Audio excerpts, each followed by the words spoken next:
Hello friends, स्वागत है आप सभी का हमारे यूट्यूब चैनल पे। आज हम क्वेश्चन करने वाले हैं लगातार जो रेलवे में पूछे जा चुके हैं अब तक, क्योंकि आप जान रहे होंगे इसकी सीरीज हम चला रहे हैं और कई सारे पार्ट्स इसके आते जाएंगे, चाहे वो रेलवे एएलपी हो, चाहे एनटीपीसी या फिर ग्रुप डी। जितने भी क्वेश्चंस अब तक पूछे जा चुके हैं उनको हम लगातार सॉल्व करा रहे हैं और मिक्स्ड क्वेश्चन होंगे, हर एक चैप्टर से होंगे। तो ये क्वेश्चन आपके लिए बहुत इंपॉर्टेंट होने वाले हैं। अगर आप इस वीडियो को शुरू से लेकर अंत तक देख लेते हैं तो बहुत कुछ आपको सीखने को मिलेगा।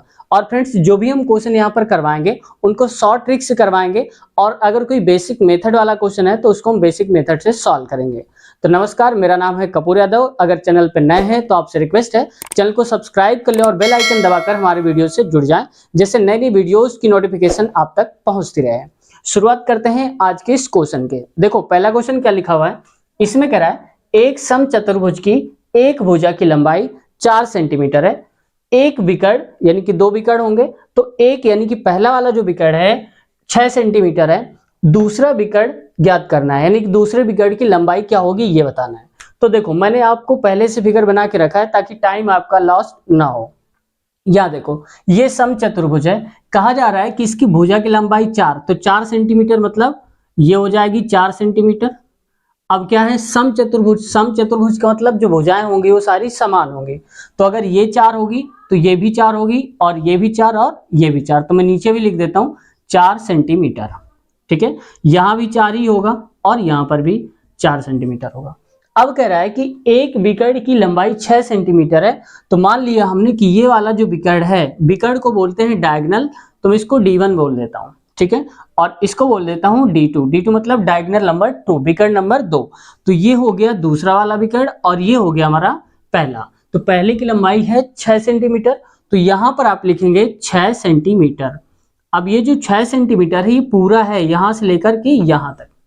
ठीक है, अब देखो फार्मूला क्या होता है, एक छोटा सा फार्मूला इसका ये होता है 4।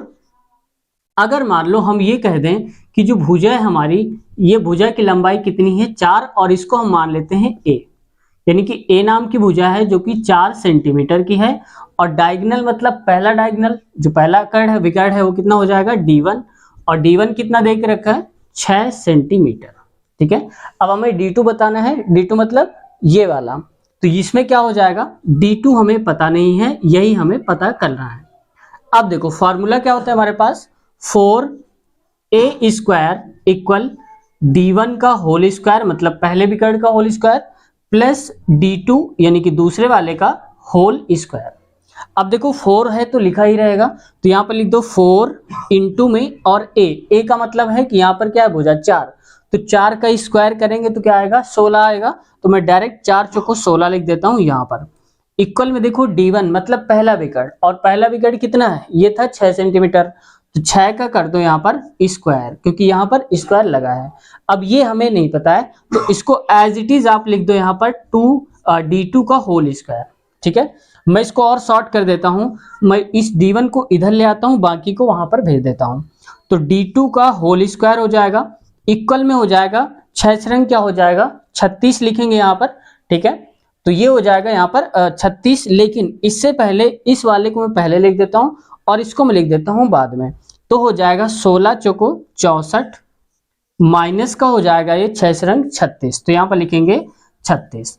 अब अगर इसको आप घटाएंगे, सब्ट्रैक्ट करेंगे तो कितना आ जाएगा, D2 का होल स्क्वायर इक्वल, अब 64 36 करेंगे तो 14 में से 6 गया तो 8 आएगा, और यहाँ पर 5 गया, 5 में से यहाँ पर कितना जाएगा, 3 जाएगा, तो बचेगा हमारे पास 2 आएगा। ठीक है, अब आगे देखो जो D2 है, D2 हो जाएगा यहाँ पर रूट लग जाएगा, तो रूट 28 यहाँ पर नोट करेंगे। इसको आप रूट 28 भी लिख सकते हो। अगर और भी चाहो तो देखो 28 को हम क्या लिख सकते हैं, ऐसे लिख सकते हैं 2 गुणे 2 और 4 सत्ते 28, ऐसे लिख सकते हो। इसका पेयर बन रहा है, पेयर बनने का मतलब है कि इनमें से एक बाहर आ जाएगा तो 2√7 हो जाएगा। मतलब विकर्ण नंबर 2 जो होगा, चाहे तो रूट 28 ऑप्शन में जो दिया होगा वही करना है, अगर ये नहीं दिया होगा तो 2√7 दिया होगा। ठीक है, अब देखते हैं अगला क्वेश्चन, उसको हम कैसे सॉल्व करते हैं। तो अगला क्वेश्चन देखो, इसको हम कैसे सॉल्व करेंगे, पहले पढ़ते हैं इस क्वेश्चन को। और ये क्वेश्चन जो पूछा गया था एनटीपीसी में पूछा गया था, मैं लिख भी देता हूँ यहाँ पर एनटीपीसी, और कब आया था, ये आया था 2022 में एग्जाम हुआ था उसका, इसमें पूछा गया था। ठीक है, अब पढ़ते हैं क्वेश्चन को। कह रहा है कि ए नाम का कोई व्यक्ति है, उसने एक परीक्षा में 62% अंक पाए, यानी कि 62% अंक उसने पाए थे ए ने। अधिकतम अंक परीक्षा में, यानी जो पूर्णांक था परीक्षा का वो 550 का था, पूरा टोटल नंबर 550 का था। उसने कितने अंक हासिल करे थे? देखो परसेंटेज में देख रखा है, अब कह रहा है कि कितने नंबर पाए थे, परसेंटेज से हमें निकालना है। तो कैसे करेंगे? अब देखो टोटल कितने नंबर का, 550 का। हमारे हिसाब से अगर कोई 550 नंबर ले आएगा तो 100% नंबर आएंगे उसके। तो इसका मतलब हो जाएगा कि 100% की वैल्यू कितनी हो गई, जो हमारा टोटल पूर्णांक होता है वो 100% के ही बराबर होता है। 550 का पूर्णांक है तो हमने लिख दिया 550। अब देखो 100 की वैल्यू है 550, तो 1 की वैल्यू कितनी हो जाएगी? 1% का मतलब हो जाएगा यहाँ पर 550 बटे में लिखेंगे यहाँ पर 100। ठीक है, अब देखो 1% की वैल्यु इतनी आ गई। अब हमें कितनी की बताना है? 62% की। तो 62 से गुणा हम यहाँ करा देंगे और 62 से गुणा हम यहाँ पर करा देंगे। ठीक है, अब देखो 0 से 0 कट जाएगा और ये कट जाएगा 5 से, तो 5 एकम 5, 5 एकम 5, 0 0 तो गया ही, और 5 दूनी 10 हो जाएगा। मैं इसको और थोड़ा आसान कर देता हूँ, 11 गुणे हो जाएगा 62 और बटे में लिखेंगे 2। अब इसको भी काट दो, 2 एकम 2, 2 3 6, 2 एकम 2, मतलब आगे आ जाएगा 31 गुणे 11। 11 हमने इधर क्यों लिखा? चाहते तो इधर भी लिख सकते हैं, गुणा करोगे तो वही वैल्यू आएगी। अब देखो 11 एकम 11 आएगा, 11 3 33 और एक होता है 34, मतलब 341 नंबर उसने पाए थे। किसने? ए ने। यहाँ पर देखो अब यही तो पूछा जा रहा है, कितने अंक पाए थे, अंक कितने पाए थे? 341।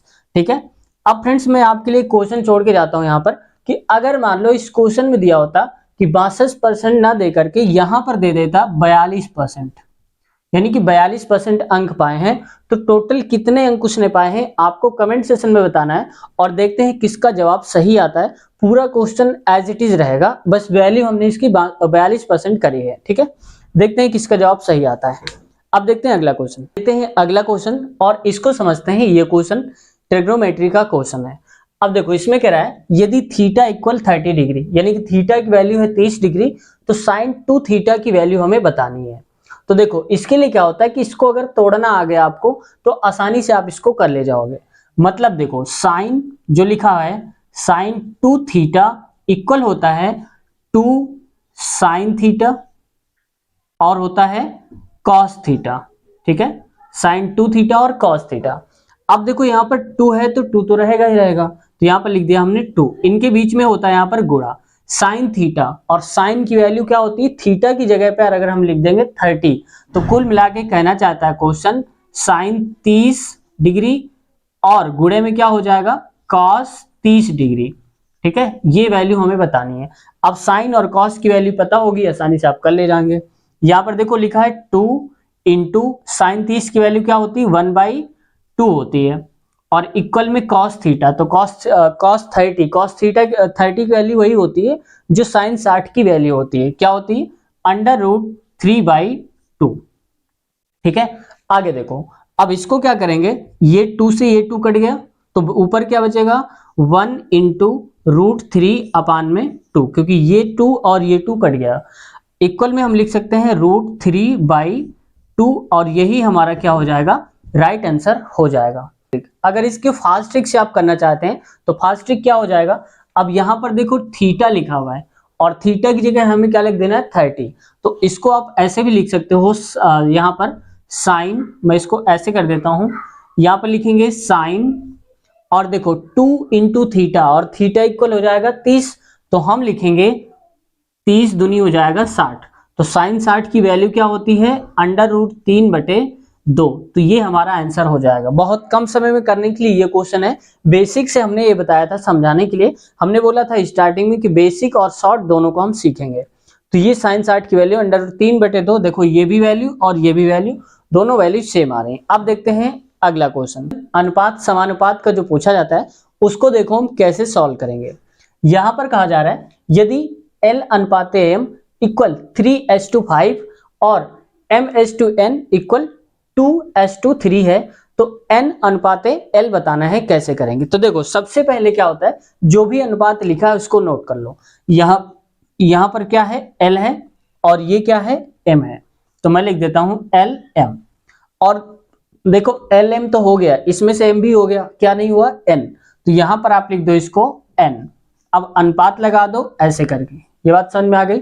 अब देखो l पहला नंबर पे, तो पहले नंबर पे क्या लिखा है, 3, तो यहां पर आप लिख दो 3, अनुपात है। अब यहां पर देखो m के नीचे क्या होना चाहिए, 5, तो यहां पर आ जाएगा 5, तो लिखेंगे 5। पहला अनुपात पहले वाले का होता है, दूसरा अनुपात दूसरे वाले का होता है।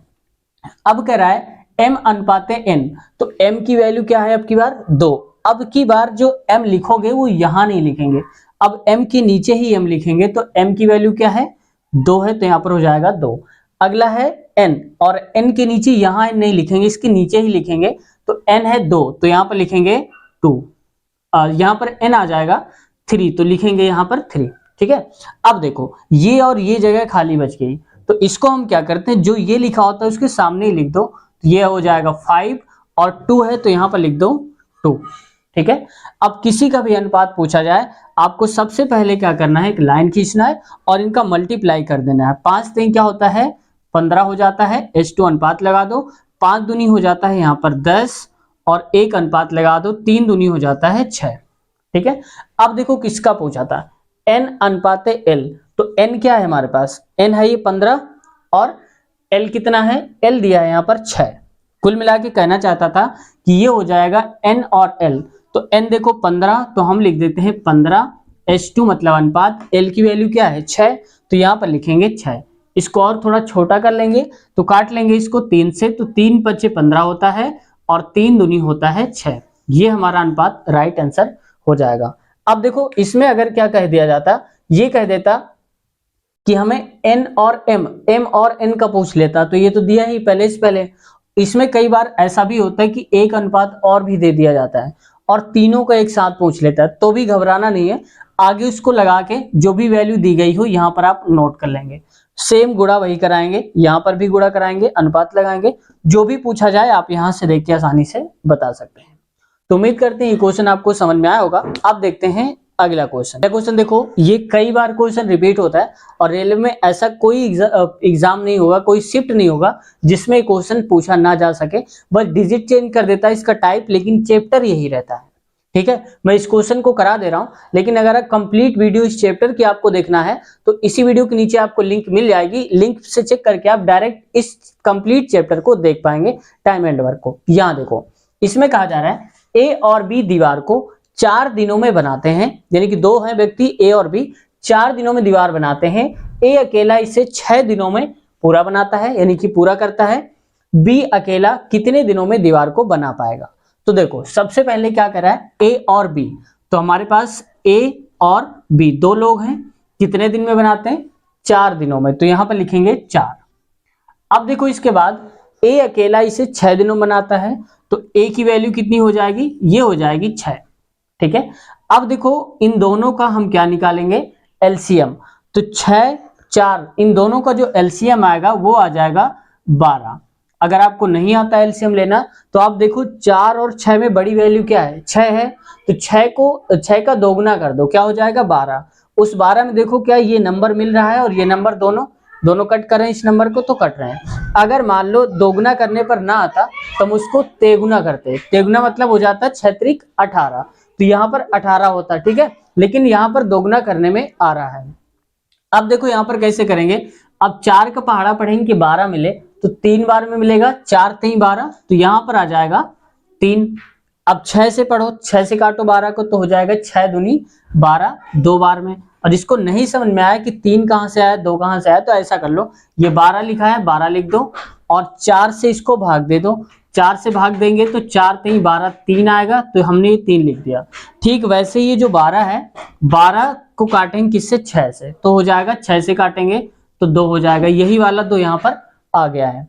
अब देखो यहाँ पर ध्यान से, अब ए और बी 2 मिलकर के 3 वैल्यू बना रहे हैं और ए मिलकर के 2 बना रहे हैं अकेला, तो इसमें बी भी तो शामिल है, तो बी का अगर हम अकेला हिस्सा निकाल लें तो 2 इससे हटा दो, तो ए अकेला तो हो गया 2, तो बी अकेला कितना बचेगा, बी बचेगा 3 माइनस 2 बराबर 1, यानी कि बी की क्षमता के लिए कितनी है, एक क्षमता है।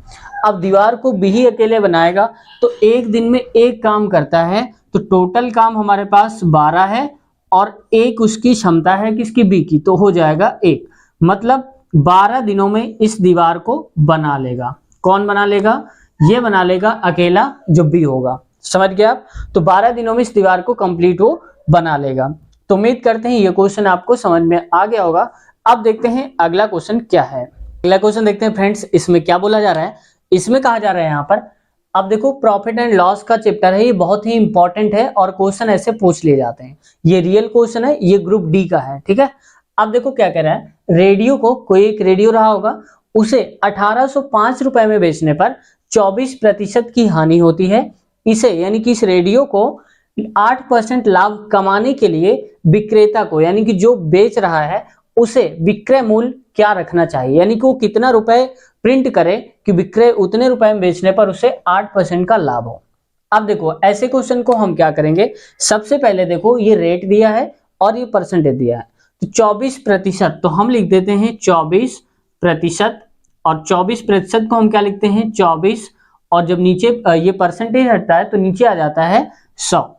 इसको अगर हम काटेंगे किससे, मान लो 4 से काट दो, 4 से 24 हो जाएगा और 4 दूनी 8, 4 यानी कि 25 आ जाएगा।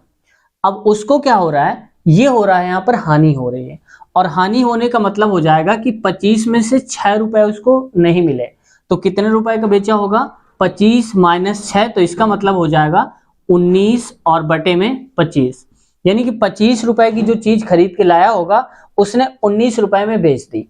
हमारे हिसाब से 19 रुपए में बेचा, क्वेश्चन के हिसाब से कितने रुपए में, 1805। इसका मतलब कि 19 की वैल्यू कितनी हो जाएगी, ये हो जाएगी 1805 हो जाएगी। समझ गए आप? अब देखो यहाँ पर अगर हम कहें कि एक की वैल्यू कितनी होगी, तो ये हो जाएगा 1805 और बटे में आ जाएगा 19। अब इसको अगर काटोगे तो यहाँ पर क्या आ जाएगा, 19 9 171 आ जाएगा, और यहाँ पर कितना बचेगा 9, तो ये हो जाएगा 95, 19 पना 95, मतलब एक की वैल्यू हो गई यहाँ पर 95 और टोटल हमारे हिसाब से कितना था, 25 था, ठीक है। तो यहाँ पर हम कहेंगे 95 गुणे हो जाएगा 25, इतने रुपए की वो खरीद करके लाया होगा रियल में। अब चाहे तो इसका मल्टीप्लाई भी करा सकते हैं, ये जो वैल्यू हमारी निकलेगी ये 100% की निकलेगी, जो कि इसका क्रय मूल्य रहा होगा। तो मैं थोड़ी देर के लिए मान लेता हूं कि यहाँ पर ये 100% की वैल्यू होगी इतनी। अब इसका गुणा नहीं करा रहे हैं, क्यों नहीं करा रहे हैं, क्योंकि टाइम बचाएंगे। कैसे, अब कह रहा है 100 की वैल्यू हमें पता चल गई और कह रहा है 8% का लाभ कमाना है। तो देखो मान लिया हमने 100 रुपए की चीज थी, 100 रुपए का 8% कितना होगा, 8 रुपए होगा, तो इसका मतलब 100 रुपए की चीज थी 108 रुपए में वो बेचना चाहता है। तो 108 में बेचना चाहता है, तो मतलब हो जाएगा 95 गुणे में हो जाएगा 25, और यहां कितना हो जाएगा, यहां पर हम गुणा कराएंगे 108 से। अब देखो ये 100 की वैल्यू थी, तो एक की वैल्यू मतलब क्या हो जाएगा, यहां पर हम करेंगे 100 नीचे आ जाएगा, ठीक है।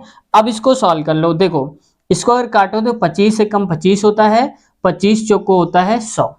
आगे इसको और लेके आएंगे, मैं इसको आगे लिख देता हूं यहां पर, तो हो जाएगा 95 गुणे में, ये लिखेंगे एक है तो एक ही रहेगा, 108 हो जाएगा, नीचे में आएगा 4 और इसको भी काट देंगे, तो देखो 4 एक कम 4 हो जाएगा, और यहाँ पर 4 दूनी 8 और 2 बचेगा, 4 सत्ते 28, ठीक है। मतलब हमारा आ जाएगा 95 गुणे में 27 हो जाएगा, और इसको जब हम पूरा का पूरा लिखेंगे तो आंसर में आप इसका मल्टीप्लाई करा लो। मल्टीप्लाई कराने के बाद क्या आएगा, इसको मैं यहाँ लिख देता हूँ 95 गुणे 27, ठीक है। इसको मल्टीप्लाई आप करा लो, मल्टीप्लाई कराने के बाद जो भी आंसर आएगा, तो ये इसको मैं करा देता हूँ, 5 सत्ते हो जाएगा 35, और 7 नहीं होता है 63, और 3 होता है 66, और ये 2 पंचे 10 हो जाएगा, 2 नाम 18 1 19 हो जाएगा, मतलब 5 6 9 6 15, और यहाँ पर 1 1 2, यानी कि 2565 जो होगा वो हमारा इसका राइट आंसर आ जाएगा। तो अगर वो 2565 रुपए की कोई चीज को बेचता है तो उसे 8% का लाभ होगा, और बोला जा रहा है विक्रय मूल्य क्या रखना चाहिए, तो उसको रखना चाहिए 2565 रुपए विक्रय मूल्य, यही हमारा राइट आंसर हो जाएगा। तो फ्रेंड्स ये क्वेश्चन आपको कैसा समझ में आया कमेंट सेक्शन में आपको जरूर बताना है। और यहाँ पर देखो प्रॉफिट एंड लॉस में अगर मान लो यहाँ पर कह देता 24% की हानि की बजाय लाभ होता है 24% का, तो हमने जो 25 में से 6 हटाया है वो हटाते ना, अब जोड़ देते, मतलब 25 + 6 हो जाता 31, तो 31 बटे हम 25 लिखते, लेकिन कब, जब लाभ होगा, यानी कि लाभ होने पर हम इन दोनों को जोड़कर ऊपर लिख देते हैं और हानि होती इन दोनों को घटा करके हम ऊपर लिख देते हैं। ठीक है, ये याद रखना है। क्वेश्चन देखो, ये प्रॉफिट एंड लॉस का ये भी क्वेश्चन है और बहुत ही आसान तरीके से हम इसको सॉल्व करेंगे। यहाँ देखो, इसमें कहा जा रहा है रुपए 995 में शर्ट खरीदकर, कोई भी शर्ट उसे 995 में खरीदा गया और इसी शर्ट को 20% लाभ पर बेच दिया गया। विक्रय मूल्य ज्ञात करना है, यानी कि कितने रुपए में बेचा गया है ये हमें बताना है, जबकि खरीदा 995 में गया। यहाँ देखो परसेंटेज, सबसे पहले इसको फ्रैक्शन में चेंज करो, तो लिखा हुआ है 20%, तो मैं लिख देता हूं 20%, और इसका मतलब होता है 20 बटे में 100। अब देखो 0 0 कट गया, तो यहाँ पर क्या आएगा, 20 से 20 पूरा काट दो तो 1 बटे हो जाएगा यहाँ पर 5। अब देखो 5 रुपए की चीज खरीदकर 1 रुपए के लाभ में बेचा है, मतलब 6 रुपए की बेचा होगा, 5 रुपए की उसने खरीदा होगा। तो ये होता है हमारा विक्रय मूल्य यानी कि एसपी सेलिंग प्राइस, और ये होता है सीपी। हमारे हिसाब से कोई चीज 5 रुपए की खरीदी गई है और क्वेश्चन के हिसाब से 995 रुपए की, तो देखो हमारा 5 बराबर किसके किसके हो जाएगा, 995 के, तो हम लिखेंगे 995। ठीक है, और वैल्यू बताना है 6 की, तो यहां पर देखो 1 की वैल्यू क्या हो जाएगी, इसको अगर काटोगे तो 5 एक कम 5 आ जाएगा, 4 बचेगा तो हो जाएगा 5 45 हो जाएगा, और 4 आएगा 5 45, ऐसा आएगा। अब देखो 1 की वैल्यू 199 है और बतानी कितनी, 6 की वैल्यू, तो बस 6 से गुणा करा दो, इधर भी 6 की वैल्यू, तो क्या हो जाएगा, 6 नाम हो जाएगा 54, और 6 नाम हो जाएगा 54, और 54 5 हो जाएगा 59, 5 बचा, तो 6 कम 6 और 5 होता है 11, तो लिखेंगे 1194 की कोई वस्तु खरीदी थी उसने। इसका राइट आंसर आप समझ गए होंगे, कितने कम समय में हम इस क्वेश्चन का आंसर बता पाए हैं। तो उम्मीद करते हैं आज का सेशन आपको पसंद आया होगा। और हाँ फ्रेंड्स, मैंने बताया है कि कई सारे चैप्टर, ये तो मिसलेनियस क्वेश्चन हम कराते ही रहेंगे, ये तो चलते ही रहेंगे, लेकिन अगर आप कंप्लीट चैप्टर देखना चाहते हैं तो हमारे वीडियोस में जाएंगे या फिर हमारे चैनल के प्लेलिस्ट में जाएंगे, तो अलग अलग हमने प्लेलिस्ट बना दिया है। तो मैथ में जाएंगे तो चैप्टर वाइज आपको वहां पर मिल जाएगा, चाहे वो टाइम एंड वर्क हो, परसेंटेज हो, या पाइप एंड सिस्टम हो, नल और टंकी वाले, ये सारे क्वेश्चन हमने करा दिया है। इसके साथ साथ कई सारे ऐसे क्वेश्चंस भी हमने करवाए हैं, ऐसी वीडियोस लेके आए हैं जो फास्ट ट्रिक कैलकुलेशन हमने सिखाया है। अगर आप उसको भी देखना चाहते हैं तो इसी वीडियो के नीचे मैं लिंक दे दूंगा, आप डायरेक्ट क्लिक करके उस वीडियो तक पहुंच सकते हैं। तो कैसा लगा आज का सेशन आपको जरूर बताना है, और अगले सेशन में और भी हम क्वेश्चन लेंगे, और इसके साथ साथ हम कई सारे जीएस और जीके के भी करवा चुके हैं। अगर आपने नहीं देखा तो भी आप एक बार चेक कर लेना। तो फ्रेंड्स, चैनल पे अब तक नए हैं और सब्सक्राइब नहीं किया है तो चैनल को सब्सक्राइब कर लें और बेल आइकन दबाकर हमारे चैनल से जुड़ जाएं।